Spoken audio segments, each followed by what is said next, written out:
Marisol, ¿cómo estás? Bien, muy bien. Cuéntame un poco, ¿cómo fue la interna, ¿no? del partido Primero la Gente y que finalmente te tiene a ti como candidata? Jorge del Castillo era, ¿verdad? Miguel. Miguel del Castillo. El Ángel del Castillo. Por favor, José, ¿qué pasa? Por favor. Jorge, su papá.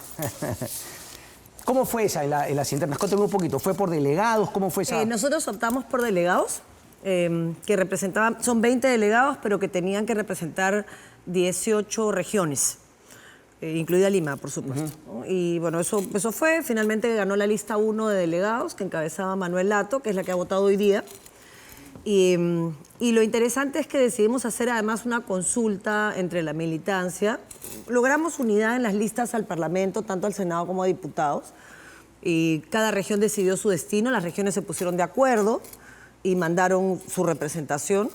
Nos decidimos mantener el formato del jurado para los designados, o sea, no aplicar el 20% en todo el país. Esto es un medio enredo que puede confundir a la gente, pero tú puedes decidir si el 20% de invitados lo reservas solo para Lima o para qué partes del país, y nosotros decidimos respetar lo que planteaba el jurado. Así que ha sido bien interesante, ha sido un proceso de unidad con una competencia solo a nivel de plancha, pero respetuosa. Yo estoy contenta porque la verdad es que todos los compromisos que se asumieron cuando nosotros entramos a Primero la Gente se han hecho realidad, ¿no? Este es un partido sin dueño y efectivamente tan es así que hoy, digamos, hay una plancha conformada por Manuel Lato, Raúl Molina y por mí, que es la confluencia, digamos, de distintos espacios.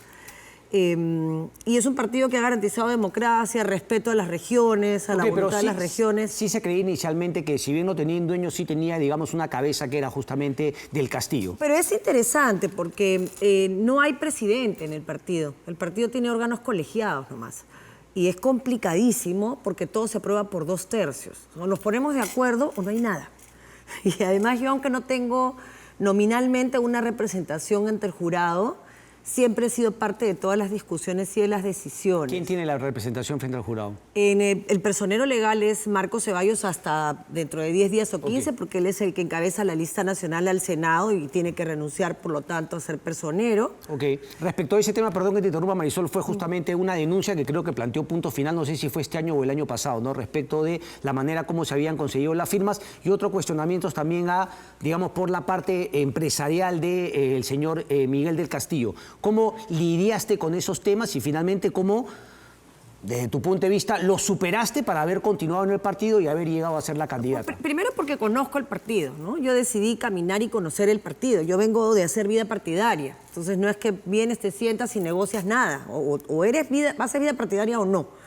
Y yo decidí hacer vida partidaria, entonces conozco bien las bases del partido. Los 18 representantes que han venido a votar hoy día de todo el país son personas que yo conozco. Ha venido Harold desde Piura, ha venido Mario Condori desde Moquegua, ha venido Hispana de Arequipa, ha venido César Regalado de Cajamarca, y son personas con las que yo tengo una relación personal. Entonces, cuando tú conoces un partido, sabes si es un partido cascarón, si es un partido o si no lo es. Yo no tenía dudas de que el partido era un partido construido con mucha esperanza, con muchos sueños y con mucha ilusión. Hoy hay una denuncia penal, más de una en realidad, acumulada del propio partido, y hay 32 firmas que son las que están en cuestionamiento. El propio partido, digamos, ha denunciado a las personas que habrían justamente cometido alguna infracción respecto de las firmas. Pero además para nosotros el tema... A pesar de que las firmas o esa infracción habrían favorecido al partido y su inscripción. El partido tiene casi 30.000 firmas, ya hay 32 firmas cuestionadas según el jurado. Pero no importa, una es inmoral.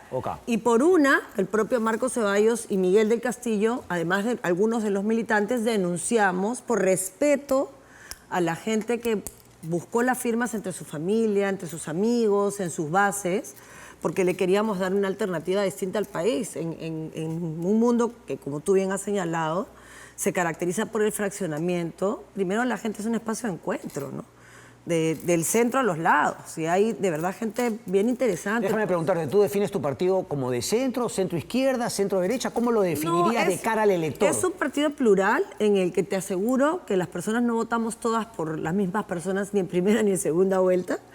Es un partido en el que hay representación de izquierda. ¿Pero qué nos une entonces, Marisol? Nos une, hay muchas bases bien claras. Primero nos une el ideario, que de hecho ha sido escrito por Manuel Lato, que es el candidato a la segunda vicepresidencia. O sea, el eje partidario es Manuel Lato. Nos unen los límites, somos amplios hasta aquí. Libertades, todas, no las que me gustan, no de Di Marín. libertades económicas, sociales y democráticas. Y por otro lado, justicia.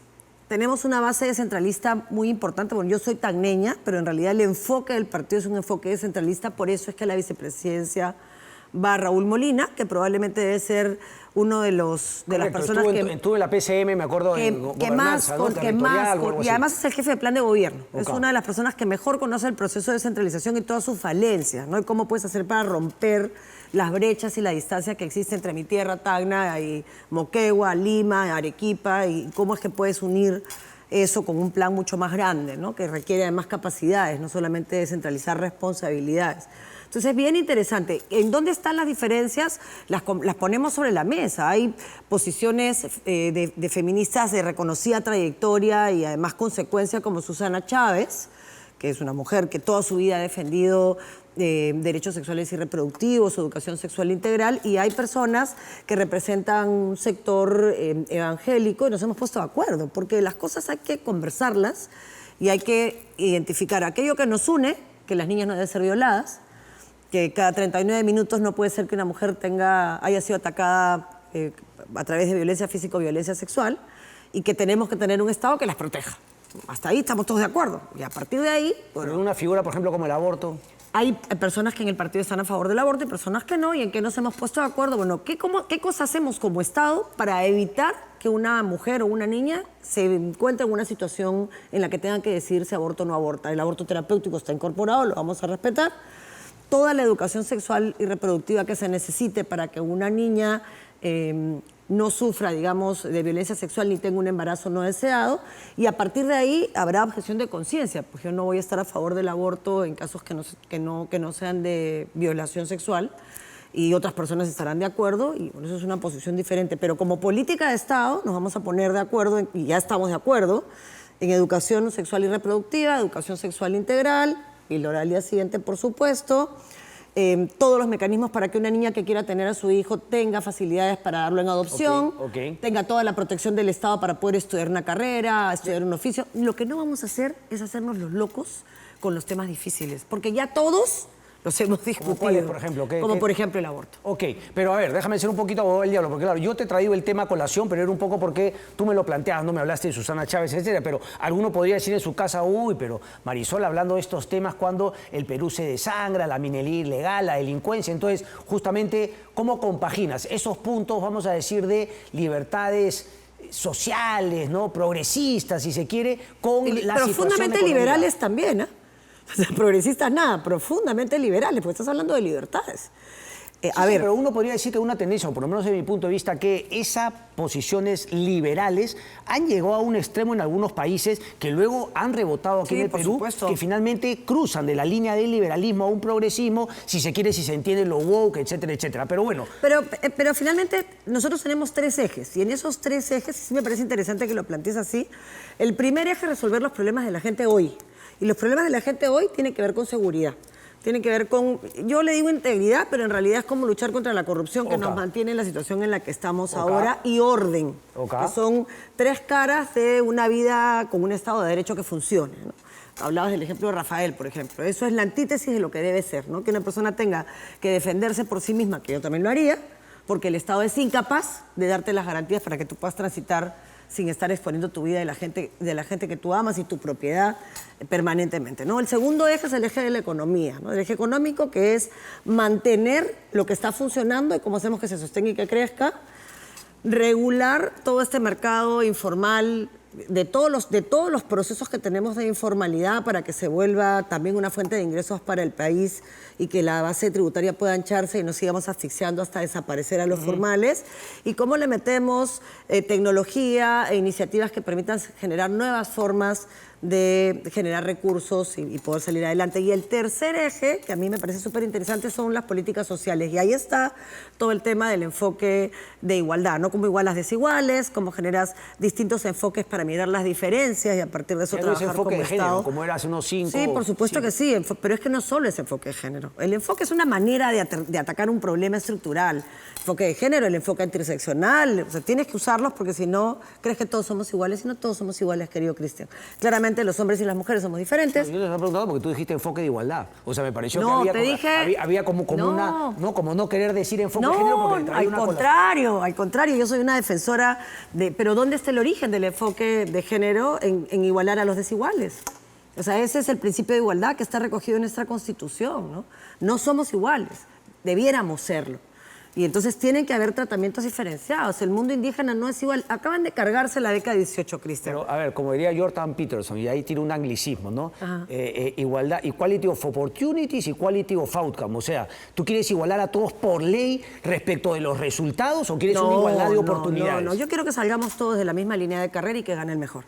Okay. Pero partamos de la misma línea, ¿no? Okay. Y no partimos de la misma línea si yo tengo una educación inicial, una educación media y una educación superior de calidad, y hay otro niño que tuvo anemia, que tuvo desnutrición, que tuvo un profesor que le enseñaba todos los cursos, que no tuvo cuadernos, que la calavera que tenía se la dieron, ya no queda ni un hueso, que la posta médica tiene un botiquín que no tiene nada. Okay. No llegamos igual, ¿no? Tú sabes que todo eso se necesita justamente el tema del crecimiento económico, entonces es un fundamental.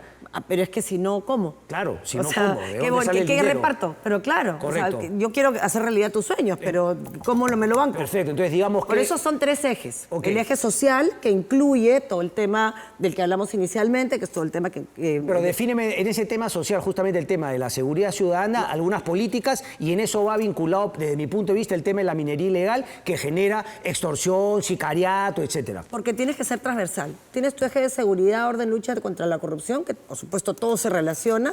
Tienes tu eje económico, lo que hay, lo que debe haber y qué otras cosas nuevas podemos hacer para generar recursos.